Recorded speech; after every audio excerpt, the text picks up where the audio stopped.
Welcome to a technical presentation about roast profile modulation. If you're new here, my name is James and I run a coffee roasting company called The Blending Room based in Hull, East Yorkshire. And on a weekly basis, I release a brand new coffee to our customer portfolio. That's those people who come into the roastery to buy directly, those who are subscribers, or more broadly, those people who purchase through our website. I use YouTube as a medium to be able to discuss those particular releases, and I've made a decision to present some of the technicalities around each one of the roasts that I do. In this instance, it's all to do with roast profile modulation. And what do I mean by that? Well, this is how I manipulate the look of a profile, and a profile is the description of temperature over time as conveyed through the eyes of a software program such as Cropstore or Artisan or etc. And topically, in this instance, I've used our program Cropstore to overlay each one of the 3 iterations of this coffee. Now, why have I done 3 iterations? Well, I have had to do 3 batches in order to satisfy the volume outside the door. I must make sure that each one of those are somewhat similar to each other, and also I've got to figure out exactly what I want from the coffee. So how do I define what I want? Well, that comes from experience. I've been roasting on that Loring for just over a year now. Previously, it was 10 years on the Probat, and prior to that, it was somewhere like 3 or 4 years on a Diedrich IR3. So when I come to release a brand new coffee, I have some idea as to what I want to see in the cup, and that's balance. So from balance, I'm going to get a little bit of acidity, a little bit of sweetness, a little bit of texture, and a finish of some description. And I want those to be in harmony with each other. I don't want each one of those individual buckets of flavor experience to be spiky or out of control. And through my experience, I have defined a heat approach or approach to applying heat to the coffee beans in order to manifest some degree of balance. Now, I must say that I'm only a year into roasting on the Loring, and I really and fundamentally don't know how that system works properly. So what I'm trying to do is emulate some of the experience that I will have had on the Probat inside of the Loring. At that point, I'll be able to understand its thermal manipulation, and from there we can actually get into the roots of roasting coffee, and that's flavor and aroma modulation. But before I can get to that, the panacea of roasting coffee, I've first got to understand how I can manipulate the look of a profile so that as I'm roasting live, I can mitigate situations that are coming at me. So back to point. This presentation will show you 3 batches. Each one of those batches are of the same coffee. We will cup that coffee at the end. I have done a blind table setup so that I can convey each one of the cups without actually knowing which batch is which. We'll then bring that back to the roast data to convey which one of those profiles tasted the best in my view, and of course I'll explain what I mean by roast profile modulation, how I manipulated heat to achieve the profile look that I wanted. So let's have a look at the profiles. Each of these batches looks somewhat similar, and possibly to those people who don't roast coffee, the actual bean curve, the one that I'm highlighting now, is so close that you could say they're almost the same. However, they are not. And they are not based on the definition of this event here that's happening post first crack. Each one of these roasts ended somewhat different to each other in end temperature. 27274, the first batch, ended at 214.4 degrees Celsius, 213.8 the next one, and 212.5 in the last. Now there is a variance therefore in end temperature, and I have to take that into account on the cupping table when I'm actually doing the tasting shortly. Before I set out this batch, I was looking to achieve a roast profile design similar to this one, 27276. As you can see on the screen, we have an ever declining rate of rise curve. There are no significant peaks or troughs, and the curve itself, this downward slope, looks well controlled. I'm a firm believer that a well controlled roast will give the best environment for flavour and aroma development. And this is based on 15-16 years worth of roasting experience. So this showed that on the final batch I achieved the look that I wanted, irrespective of flavour. So let's first overlay the first batch, 27274. Now what we can see here, we will not necessarily note what's happening earlier on in the roast just yet, but we'll focus more on the events that are happening after first crack. So here we can see that the temperature stayed higher for a longer period of time. This assisted me in achieving the 214.4 degrees Celsius end temperature versus the 212.5 in the blue line. When I was roasting, I didn't quite like the fact that this part of the roast was somewhat elevated and wasn't declining at the rate that I wished. So what I then needed to do was modulate this, modulate the heat application in order to achieve the look that I wanted. Now on the subsequent batch, displayed here by the red lines, I attempted to bring down this flat bit here. As you can see, I didn't actually manage to achieve it, but the methodology was such. I lowered the heat a little earlier on, and I kept that heat profile for a touch longer, hoping that I would bring this hump down. I did. However, all I achieved was I was pushing that extension a little bit further down the line. The result in the bean curb was a slight difference, and of course there is a difference in end temperature. This one in red was 213.8, preceding one was 214.4. Now, the total roast times were not too far off. I don't want my roast to be further than 5 seconds from each other, and this sat within range, although fairly close to that north side. So, at this point, I've performed 2 batches that are pretty similar. They're fairly close in end temperature and they're fairly close in time, and the shapes of the bean curbs are somewhat similar. However, the rate of rises aren't.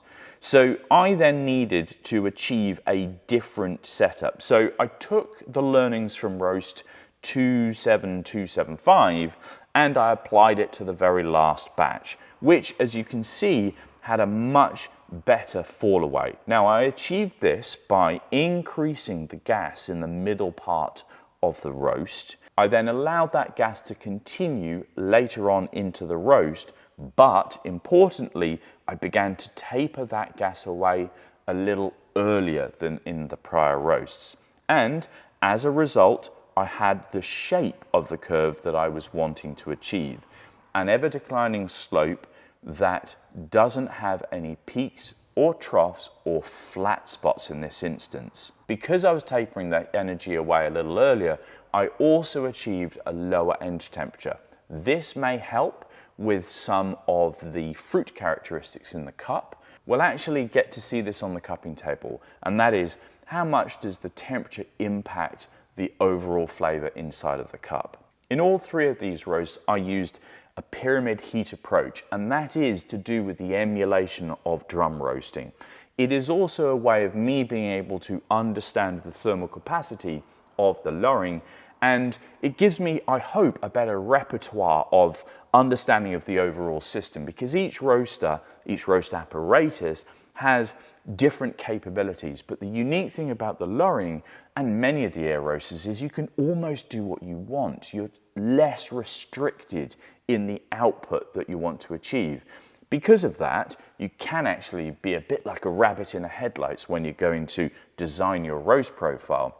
But I must remind myself that I'm brand new on that, so I want to get to a position of known cup qualities, i.e. what I was roasting on the Probat, and from there I can then start to build out and back other different types of inferences of flavour in the cup, because I'm on a Loring air roasting system. Right, so lines on a computer screen may look good. However, how do they taste in the cup? Let's find out. I have done my best to make sure that I don't know what is what. Here are the 3 batches, and I've got no idea what order they are in. So let's cup and see if I have a preference, see whether I can pick out the preferential roast profile, and, well, who knows what's going to happen. Each one of these 3 batches are pretty delightful. This one here has a more prevalent dark chocolate. And what I'm actually looking for inside of this from the samples is a little bit of cherry, some maple syrup, and a dark chocolate finish. And in each of these, I may expect one of those components of flavor profiling to be a little bit more prominent than another. So in this first cup here, I get more of the dark chocolates. There's a little less fruit, a little less sweetness than the other 2 cups. I'm not saying that it isn't delicious. It is. It's just more delicious in the dark chocolate spectrum. Cup number 2, this is really well balanced and very nicely rounded. There's a tickle of acidity, there's quite a lot of sweetness. Aromatically, this is the one that had the more prominence.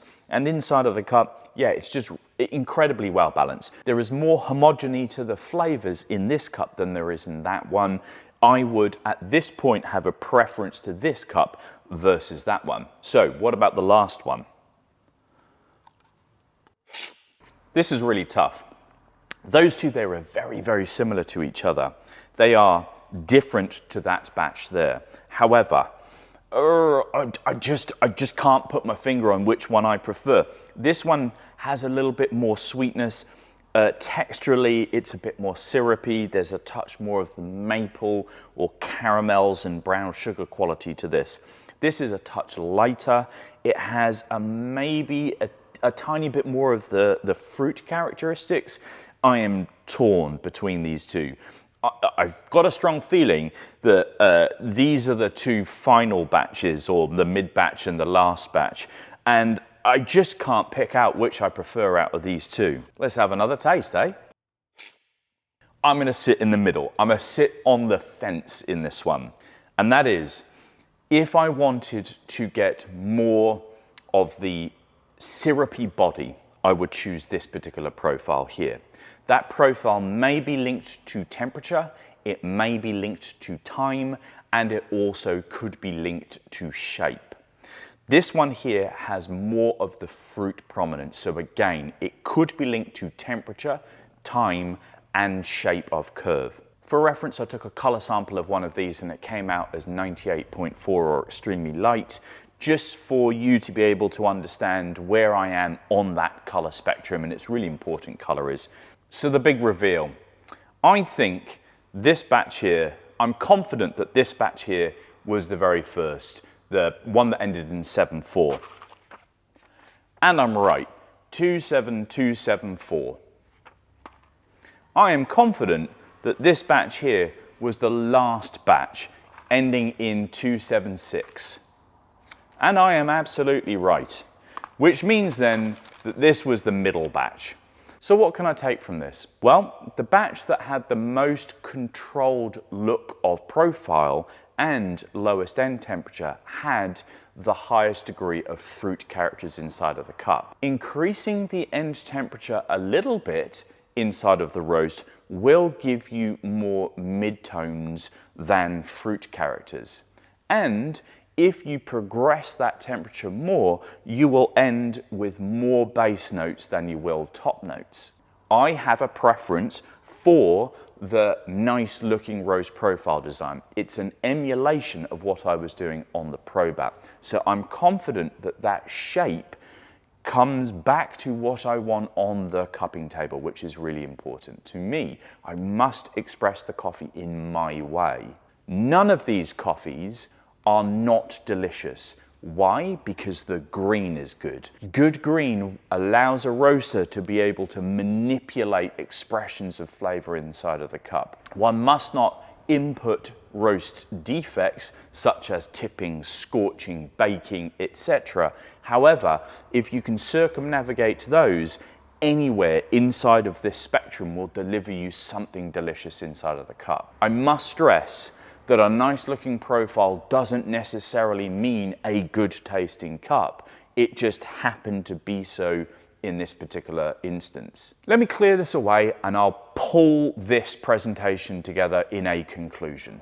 Modulating your heat will impact the shape of your curve. The shape of your curve will impact the flavour inside your cup. Each of those have to come back to and marry with the design that you want to express in flavour and aroma on side of the table. And that's the fundamental important thing to roasting coffee. Have an idea before you get going. Lower end temperatures and controlled roast curves in this instance give more fruit characteristics. Higher end temperatures and or slightly longer roasts will give you more base notes, and of course somewhere in between of those you may access greater texture and midtones. Now if you're based in the UK, you can pick up a bag of this organic regional coffee from Peru through the roastery door. We are open between 9 and 5 Monday to Friday. You can buy it online through our website, and of course I am at Beverley Market like I have been for 16 years between 8 and 4 every Saturday come wind, rain or shine. I hope that this modulating roast profile presentation has been somewhat useful. Do let me know in the comments if you want to know anything else. Until next time, cheers.